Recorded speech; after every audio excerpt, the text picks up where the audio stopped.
Je voudrais vous parler d'une scène très brève et pourtant décisive. Une scène qui traverse les siècles parce qu'elle touche à ce que nous vivons tous. La honte publique, la violence du jugement, la tentation de la foule. Et cette question que notre époque repose chaque jour, parfois sans le savoir, qui a le droit de condamner? Ce n'est pas une parabole au sens strict, c'est un épisode de l'Évangile selon saint Jean.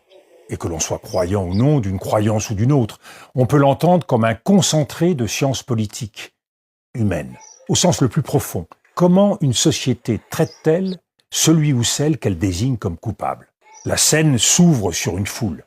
Des hommes de loi, les scribes et les pharisiens, amènent une femme prise en faute. Ils la placent au milieu. C'est important, au milieu. On l'expose, on l'isole. On la transforme en exemple. Et ils posent à Jésus une question qui n'est pas une question, c'est un piège. Parce qu'ils ne cherchent pas la justice. Ils cherchent une prise. Ils veulent une réponse qui permette de frapper la femme, ou de frapper Jésus. Et c'est là que le récit devient saisissant. Jésus ne répond pas tout de suite. Il se baisse. Il écrit sur le sol, dans la poussière. Le texte ne dit pas ce qu'il écrit. Il y a un silence, un temps mort, un ralentissement. Alors, première leçon pour ce début d'année 2026. Il faut refuser l'immédiateté du verdict social. Dans un monde où tout s'emballe, un extrait, une vidéo, une indignation, un tribunal en commentaire, la première liberté, c'est parfois de ne pas réagir comme on nous y pousse, de reprendre le temps, de rendre au réel sa complexité, de désarmer la machine. Mais les pharisiens insistent, ils veulent la sentence. Alors Jésus se redresse et prononce cette phrase qui, depuis 2000 ans, nous met à nu. Que celui qui n'a jamais péché jette la première pierre. Et ici, tout bascule. Parce que Jésus ne nie pas le mal. Il ne dit pas « ce n'est rien ». Il change la question. Il déplace le centre de gravité. On ne parle plus seulement de la faute de cette femme. On parle du droit de juger. On parle de la conscience. On parle de l'hypocrisie. Et alors, deuxième leçon.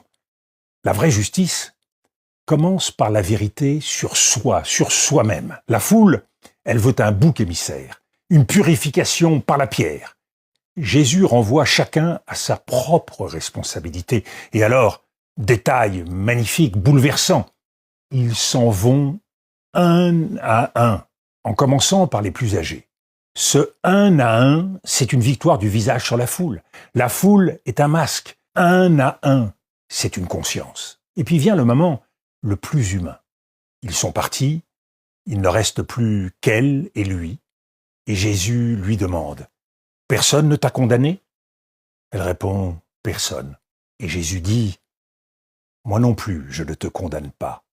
Va et ne pêche plus. » Et c'est là qu'il y a une troisième leçon capitale. La miséricorde, ce n'est pas le laxisme. Il y a deux phrases. Et elles vont ensemble. La première phrase, « Je ne te condamne pas ». Il retire la pierre, il retire la destruction, il retire l'écrasement. Et puis, deuxième phrase, « Ne pêche plus ». Il rend la personne à sa liberté, à sa responsabilité, à son avenir. Ce n'est pas une indulgence vague, c'est une seconde chance exigeante. Tu n'es pas ton acte, mais ton acte a un poids, et tu peux changer. Quatrième leçon, peut-être plus politique encore, la scène dit quelque chose sur le pouvoir. Remarquez un détail décisif. Les pharisiens n'amènent que la femme. On ne parle que d'elle. Elle est seule au milieu, exposée, montrée du doigt. Mais dans une affaire d'adultère, il y a forcément deux personnes. Alors où est l'homme? Où est l'autre? Le texte ne le dit pas. Et ce silence est parlant. Il révèle une logique très ancienne et hélas, toujours très actuelle. La faute n'est pas toujours jugé de la même manière selon les personnes. On choisit parfois un coupable commode, celui qu'on peut exhiber sans risque, celui qui porte la honte pour les autres.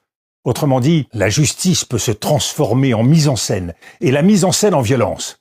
On juge parfois avec deux poids et deux mesures. Et ce que Jésus brise précisément, c'est cette mécanique-là, le procès qui humilie au lieu de chercher la vérité. Cinquième leçon, le geste de Jésus casse la mécanique du lynchage. Il ne répond pas Par une contre-violence, il n'humilie pas les accusateurs pour faire triompher les humiliés, il introduit une chose rarissime, la possibilité de sortir du conflit par le haut. Non pas en niant la justice, mais en la rendant habitable, vivable par chacun d'entre nous. Et voilà pourquoi ce texte nous rejoint aujourd'hui avec tant de force, parce que nous vivons à l'époque des pierres rapides, des pierres de mots, des pierres d'image, des pierres de réputation. On expose quelqu'un au milieu d'un fil d'actualité. On exige une position immédiate. On veut une condamnation propre, nette, satisfaisante, définitive. Et ce récit nous dit « Attention, la justice sans conscience devient violence. Et la vérité sans miséricorde devient écrasement. » Si je devais résumer ce que ce texte, qui est en quelque sorte un bien commun de l'humanité, nous lègue pour 2026, ce seraient ces quelques leçons. Ne nous laissons pas enrôler par la foule. La foule est toujours pressée de juger.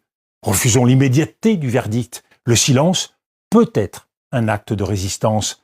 Ne confondons pas la justice et l'humiliation. La justice relève. L'humiliation, elle écrase. Ne nions pas la faute, mais ne réduisons jamais une personne à sa faute. Apprenons l'exigence sans jeter la pierre